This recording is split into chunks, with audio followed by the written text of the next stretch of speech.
Ok, adelante, doctor. El tercer aspecto que hemos estado analizando: base, superestructura, ser social, conciencia social, modo de producción, clases sociales, lucha de clases, Estado, revolución, masas. Las masas hacen la historia, las personalidades son las que dirigen a los pueblos, y la nación, que es una categoría, ¿no?, que ya la examinaremos después. El tercer aspecto de lo que diríamos es la economía política, es la que se refiere a, en primer lugar, la cuestión del valor. Valor es el tiempo de trabajo socialmente necesario para la producción de una mercancía. Repito, valor es el tiempo de trabajo socialmente necesario para la producción de una mercancía. Y el otro concepto que es clave es el concepto de plusvalía. La plusvalía es la parte del trabajo no remunerada al obrero, en que el burgués se enriquece cada vez más a partir de la apropiación o la expropiación de la cuota llamada de plusvalía. Entonces, el tercer aspecto que tenemos que tener en consideración es el proceso, cómo va a surgir la sociedad capitalista, ¿no? Lo que se conoce en primer lugar como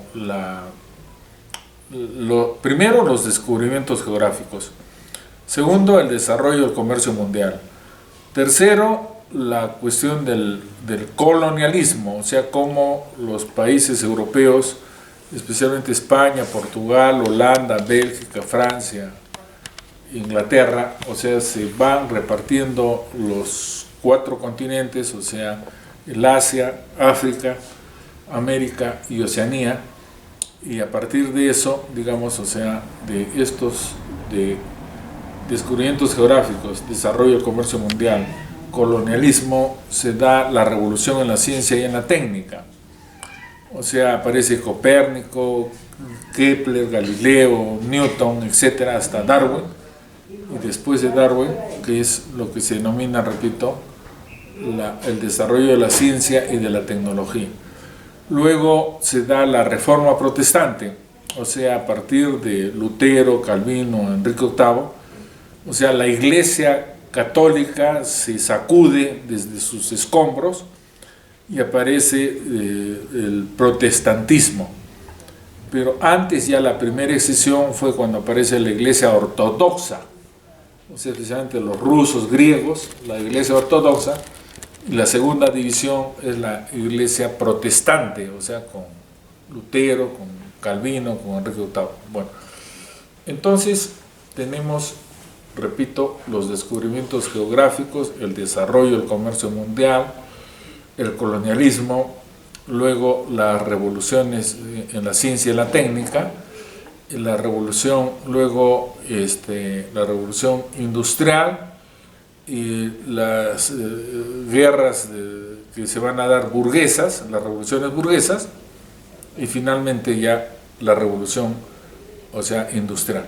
O sea, todos estos hechos, o sea, repito, descubrimientos geográficos, desarrollo del comercio mundial, colonialismo, reforma de la ciencia, la revolución de la ciencia y la técnica, las revoluciones burguesas, la revolución industrial, y todo esto va a determinar que Inglaterra, Francia y Alemania, en primer lugar, entre 1780 y 1900 propiamente, primero va a ser Inglaterra, segundo va a ser Francia, tercero va a ser Alemania, cuarto va a ser Estados Unidos y Japón. Y entonces esto es lo que se llama las revoluciones industriales, las revoluciones en los países capitalistas. Bueno, todos estos hechos van a dar lugar a lo que va a llamarse la aparición de la sociedad capitalista. O sea, todos los hechos que acabo de mencionar dan lugar a la revolución burguesa, a la revolución ya en que el capitalismo va a sustituir al modo de producción feudal, o sea, entre el siglo XVI y el siglo XIX propiamente. Bueno, entonces hasta acá es lo que se llama la aparición del capital, y luego viene la siguiente etapa, que es el imperialismo. Cuando se une el capital industrial con el capital bancario, aparece el capital financiero, y este capital financiero es el que lógicamente se va a desarrollar en Inglaterra primero, en Francia después, y tercero en Alemania. Luego va a ser Estados Unidos, va a ser el Japón, hasta el siglo XX propiamente, en que se dan las dos guerras mundiales, y en que Alemania es el país que llega tarde al reparto del planeta. Entonces Alemania genera la Primera y la Segunda Guerra Mundial, o sea, la guerra del 14 y la guerra del 39, que van a dar lugar precisamente a la Primera y la Segunda Guerra Mundial. Bueno, todo esto tiene que ser tenido en consideración para entender, insisto por tercera, cuarta vez. Primero se da en Inglaterra, segundo se da en Francia y tercero en Alemania. O sea, entre 1780 y 1840 es en Inglaterra. Entre 1840 y 1870 es en Francia. Y en Alemania es entre 1870 hacia 1900, ¿no? Bueno, después viene Estados Unidos y después ya viene, después de Estados Unidos, viene Japón. Bueno, entonces hasta acá hemos hecho un recuento de las condiciones a partir de las cuales aparece la sociedad capitalista. La sociedad imperialista, en que el modo de producción, digamos, en que el capital industrial se une con el capital bancario y aparece el capital financiero. Entonces, este es el rasgo típico del imperialismo. Ya luego las guerras mundiales, la aparición de los monopolios, pero básicamente es la unión del capital industrial con el capital bancario y surge el capital financiero. Eso es el imperialismo, bueno, que ha sido analizado por 1916-17 por Lenin en su obra El imperialismo, fase superior del capitalismo. Entonces, hasta acá más o menos estamos delineando lo que ha ocurrido, porque los trotskistas, especialmente André Gunder Frank, creen, estos analfabetos, que ya los españoles trajeron el capitalismo a América. Y esto pues es una aberración, porque España lo que trae a América es el feudalismo.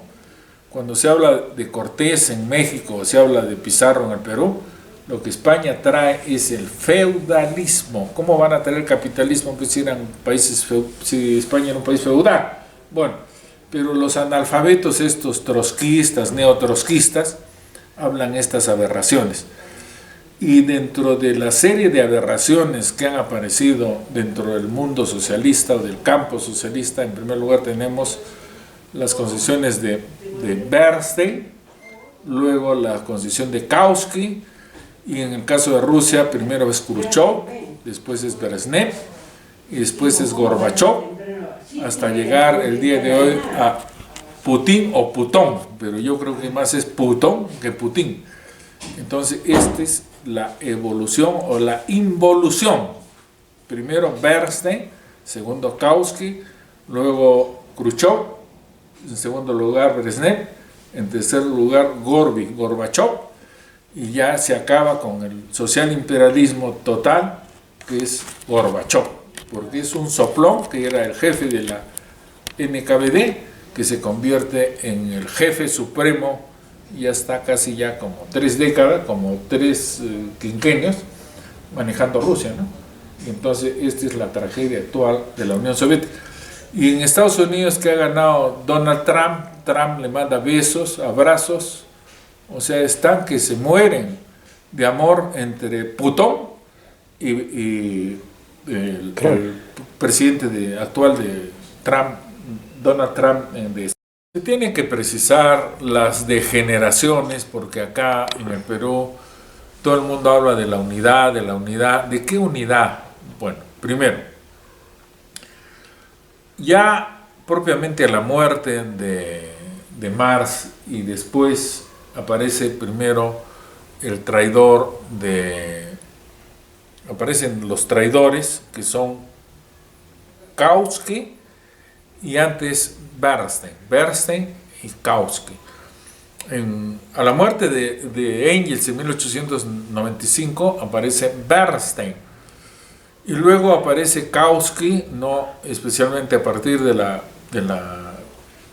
Primera Guerra Mundial del 14 aparece Kautsky.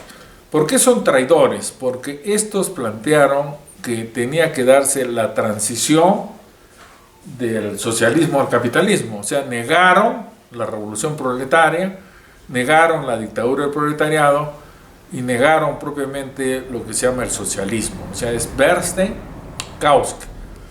Ya a partir del año 17 en que triunfa la revolución dirigida por Lenin y por Stalin, entonces aparecen las traiciones después de Bernstein y de Kautsky, de primero Khrushchev en la década del 50, luego Brezhnev en la década del 60 y Gorbachev en la década ya del 80, hasta que finalmente se da el golpe que está dirigido por Rasputin, o Rasputin, o sea, Putón, que es el que dirige la traición en la Unión Soviética.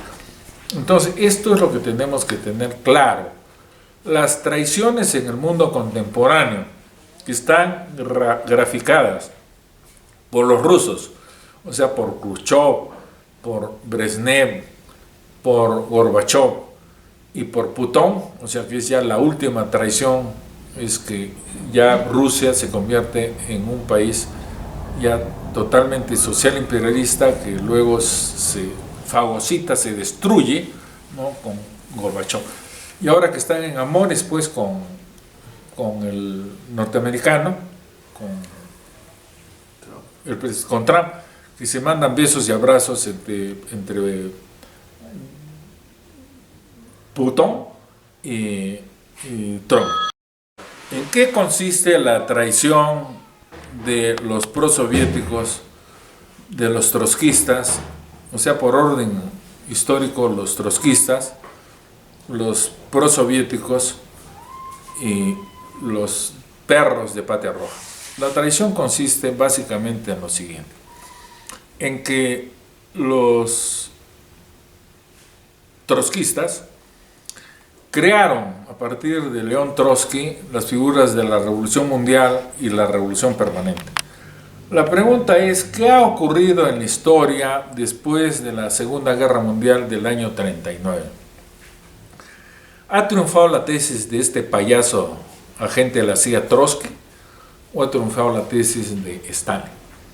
Nosotros creemos que por todos los lados, por la derecha, por la izquierda, por arriba, por abajo, por todos los lados, la tesis que ha triunfado es la tesis de Stalin, porque la revolución se ha exportado. Rusia ha llevado sus tropas a Polonia, Checoslovaquia, Hungría, Rumanía, Bulgaria, Albania, casi hasta la China, casi, ¿no? Y entonces las tropas soviéticas son las que han liberado Polonia, Checoslovaquia, Hungría, Rumanía, Bulgaria, etcétera, etcétera. Y entonces no es lo que el payaso, el soplón, el agente del imperio de Trotsky, no es lo que dice él, que es la revolución mundial, la revolución permanente, es la exportación de la revolución rusa a todos los países de Europa Oriental. Entonces, eso en primer lugar. En segundo lugar, después del payaso, del soplón de León Trotsky, no, es agente de la CIA. Hay un trabajo de León Trotsky y el fracaso de la Revolución Mundial. Es el hijo de Liborio Justo, del que ha sido presidente de la Argentina. Repito, es León Trotsky y el fracaso de la Revolución. Eso también se encuentra todavía por ahí tirado, por lo que era el Cine Azul, por esos rumbos. León Trotsky y el fracaso de la Revolución Mundial, donde propiamente se demuestra que Trotsky toda la vida ha sido un agente del imperio norteamericano. Y toda la recua de trotskistas que hay acá han salido, especialmente en el Cusco, una manada de forajidos hijos de Satanás. No, yo les digo hijos de otra cosa, ¿no? De una señora muy poltrona, de hijos de, ya saben, de prostituta. Y viene después la segunda traición, que es la traición soviética.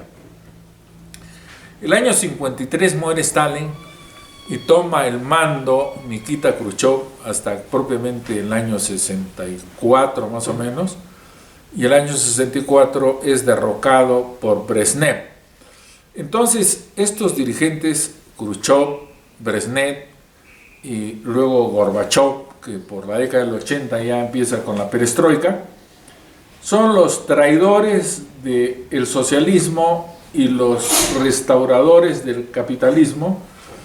O sea, a partir de la negación de la dictadura del proletariado, a partir de la negación del socialismo y a partir de la negación del marxismo. Entonces, estos traidores, repito, Khrushchev, Brezhnev, Gorbachev, ya ni hablar ya Putón, porque ya Putón es la cloaca de Rusia. Entonces, todos estos hablan de la transición pacífica, de la coexistencia pacífica, de la emulación pacífica. Esto está en la polémica entre el Partido Comunista de la Unión Soviética y el Partido Comunista de China, en que los chinos demuestran que los rusos son traidores al hablar de la transición pacífica, la coexistencia pacífica, la emulación pacífica, el partido de todo el pueblo, el Estado de todo el pueblo, la reforma a la empresa, los estímulos materiales, o sea, todo el paquete que lo digita Nikita Khrushchev a partir del año 53-54, y todo esto es proseguido por Brezhnev, luego por Gorbachev, ¿no? O sea, todos los traidores. Ya, ahora sí, adelante, doctor. Bueno, dentro de estos oportunistas hemos señalado primero los trotskistas, en segundo lugar los prosoviéticos, o sea, con llueve en Moscú y acá sacan el paraguas. La tercera facción es Patria Roja. Patria Roja, en esencia, cuando calificó al Perú como país capitalista, asume la tesis trotskista, o sea, para negar la guerra popular, ese degenerado, esa vieja prostituta de Huancavelica que se llama Moreno, no se sabe qué se llama la vieja prostituta esa de Moreno. Entonces lo que plantea es que el Perú ya no es semifeudal, sino es capitalista. Es una tesis total y absolutamente trotskista de Rodrigo Montoya y otros traidores a la patria como Aníbal Quijano y otros. Bueno, entonces lo que tenemos que entender es de que esta posición de Patria Roja es una posición total y absolutamente trotskista. Es una banda de ladrones, de delincuentes que ha asaltado la derrama magisterial, se han apropiado de más de $1.000 millones y los chinos les han dado como $100 millones. Entonces es una banda de degenerados. Ya por el año 70 y tanto se acordó meter bala a todos los de Patria Roja. A la chola esta de Huancavelica, Moreno, lo mismo al enano Breña y a todos los de Patria Roja, meterles bala, carajo. Ya son acuerdos que ya muchos ni conocen, ni han conocido porque no han estado pues en el evento que hubo en Huancayo, donde se acordó meter bala a todos los de Patria Roja. Bueno, Moscú, bala, y a los trotskos, bala. O sea, toda la cloaca del Perú, trotskistas, Patria Roja y prosoviéticos, bala. Acá no hay ningún término medio. Se le mete bala, un cartucho por el trasero y ahí acabó. Y se limpia este país de inmundicia, carajo, de todo el excremento que ha dado el Partido Comunista después de la muerte de Mariette. Bueno, entonces hasta acá lo principal y lo fundamental, ya seguiremos aclarando después.